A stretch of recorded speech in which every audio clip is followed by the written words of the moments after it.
Hello everyone, easy রান্নাবান্না with Payel চ্যানেলে সবাইকে স্বাগত। আজকে যে রেসিপি শেয়ার করতে চলেছি সেটা হচ্ছে লাল মটনের ঝোল সাথে ধামসা আলু। তো মটন নিয়ে কিন্তু এক্সপেরিমেন্ট সবার বাড়িতে সব রকম আলাদাই হয়, এক একজন এক এক রকমভাবেই রান্না করে। তো আমার বাড়িতে আমি কীভাবে রান্না করি সেটাই আমি তোমাদের সবাই শেয়ার করতে চলেছি। তো মটনটা ভালো করে ধুয়ে নিয়েছি, এখানে আমি 1 কিলো মতো মটন ইউজ করছি, আর নুন, হলুদ আর একটু সর্ষের তেল আর আদা রসুন যে পেস্টটা সেটাতে ভালো করে আমি ম্যারিনেট করে কিছুক্ষণের জন্য রেখে দেবো। সেটা ভালো করে ম্যারিনেট করে নেবো আমি।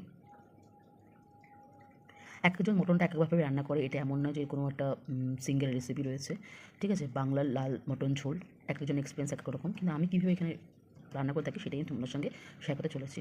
তো যেহেতু ঢামসা আলু দেবো, তো ঢামসা আলুগুলোকে ভেজে নিতে হবে। আর একটা আলুকে আমি দুভাগ করে নিয়েছি এবং লাল লাল করে সর্ষের তেলে ভেজে নেবো। এবার একটু হলুদ নুন দিয়ে আমি আলুগুলোকে লাল লাল করে ভেজে নেবো। ভাজা হয়ে গেলে আমি আলুগুলোকে তুলে নেবো। তো এটা আমার হাতে একটু সময় নিয়ে 3 থেকে 4 মিনিট সময় নিয়ে আমাকে এই আলুগুলোকে ভেজে নিতে হবে।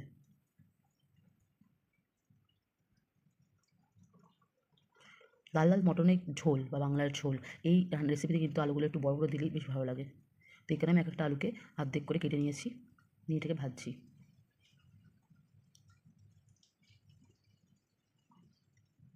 তো আলুগুলোকে প্রায় ভাজা হয়ে গেছে আমার। এবারে আমি একটা পাত্রে আলুগুলোকে তুলে নেবো। এপিট ওপিট করে আমি 2 পিঠ ভালো করে ভেজে নিয়েছি, তোলা হয়ে গেল। এবার যে তেল থাকবে সেই তেলটার মধ্যে আমি যে ম্যারিনেট করা, আমি কোনো ফোড়ন ইউজ করি না, একজন ফোড়ন হয়তো ইউজ করতে পারে, তো আমি যে ম্যারিনেট করা থাকে সেটাই আমি তেলের মধ্যে দিয়ে দিই। তো এখানেই এখন ব্যাপারটা হচ্ছে পুরো কষাতে হবে। আর এখানে আমি কিছু দিই না, লাস্টে আমি গরম মশলা দেবো, কিন্তু আর আমি কোনো কিছু দিই না।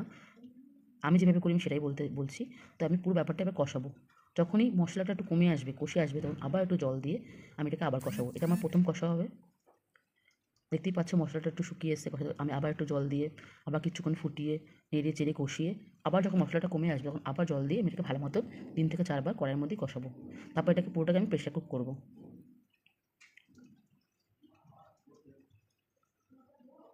তো আমি এই পদ্ধতিতে মটন রান্না করে থাকি। তোমরা যদি কেউ নতুন থাকো, একমাত্র মটন এখন ট্রাই করোনি, তাহলে কিন্তু এই ইজি পদ্ধতিতে একবার রান্না করে বাড়িতে দেখতে পারো। বা আর সবাই যারা কী পদ্ধতিতে রান্না করে তারা তো অবশ্যই আমাকে শেয়ার করতে পারো, তোমরা কীভাবে মটন রান্না বাড়িতে করে থাকো। কমেন্ট বক্সে অবশ্যই কিন্তু শেয়ার করতে পারো। দেখতেই পাচ্ছ মশলাটা কিন্তু আবার কষাতে কষাতে কমে এসেছে, আমি আবার জল দিয়েছি। এই জলটা যে মশলা ধোয়া যে বাটিটা ছিল না, যেগুলো আমাদের ম্যারিনেট করে গেছিলাম, তারই সেই বাটিরই মশলা ধোয়ার জলটা অল্প অল্প করে দিচ্ছি। এইভাবে কষাতে কষাতে পুরো মশলাটাকে মাংসটার মধ্যে পুরো কষানোর পরে আবার কিছুটা জল দিয়ে এইভাবে আমার 2-3 বার কষানোর পরে আমি পুরো ব্যাপারটা আমি প্রেসার কুকারে দিয়ে দিলাম। এখানে আমি জল দিয়ে মাংসটাকে সেদ্ধ করব। আলুটা যে ভেজে রেখেছি সেটা আমি এখন দেবো না, কিন্তু এখন অনেকগুলো সিটি লাগবে এটা সেদ্ধ করার জন্য। তো সেক্ষেত্রে আমি আলুটা পরে একবার ঢাকনা খুলে দেখবো যে মাংসটা সেদ্ধ হয়েছে কি না। তারপরে আমি আলুগুলো দিয়ে একবার দুবার প্রেসার কুক করে নেবো। এখন দিলে কি হয়, আলুটা বেশি সেদ্ধ হয়ে যায়, গলে যায়। কারণ কি, প্রেসার কুক মাংসতে তো, মটনে তো প্রেসার কুক করতে বেশি সিটি দিতে হয়। তো অতগুলো একসঙ্গে দিলে কিন্তু আলুটা গলে যাবে, তো খেতে ভালো লাগবে না। তো মাংসটা আমি বসিয়ে দিলাম প্রেসার কুক করার জন্য। যেহেতু আমার প্রেসার কুকারটা খুবই ছোটো, একটা 1.5 কিলো ওজনের প্রেসার কুকার, তো এখানে অনেকগুলো প্রেসার কুক করতে হয়। যদি বড় প্রেসার কুকার থাকতো তাহলে আমার কম করতে হতো। তো আমি এখানে না প্রায় 10 থেকে 15টা প্রেসার কুক করে নিয়েছি। এই গরম মশলা থেতো করে রেখেছিলাম সেটা আমি দিয়ে দিলাম। পাশেই তুমি আলু ভাজাটাও দেখতে পাচ্ছ, সেটা কিন্তু আমি এখন দিয়ে পুরো চেক করে নিলাম যে মাংসটা সেদ্ধ হয়েছে ঠিক মতন করে, নুন টুন হচ্ছে কিনা। যদি এই সময় নুন টুন কম মনে হয় তখন নুন একটু দিয়ে নিতে পারো। আমার ক্ষেত্রে পুরো পারফেক্ট হয়েছিল। এখন আমি আলুগুলো দিয়ে একবার নাড়িয়ে নিয়ে আরও 2-3 বার প্রেসার কুক করে নেবো। মাংসটা সেদ্ধ হয়ে গেছে।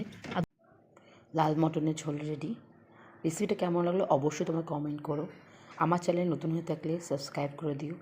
রেসিপিটা ভালো লাগলে লাইক অ্যান্ড শেয়ার করো। আজকে এই পর্যন্ত, টাটা, বাই বাই।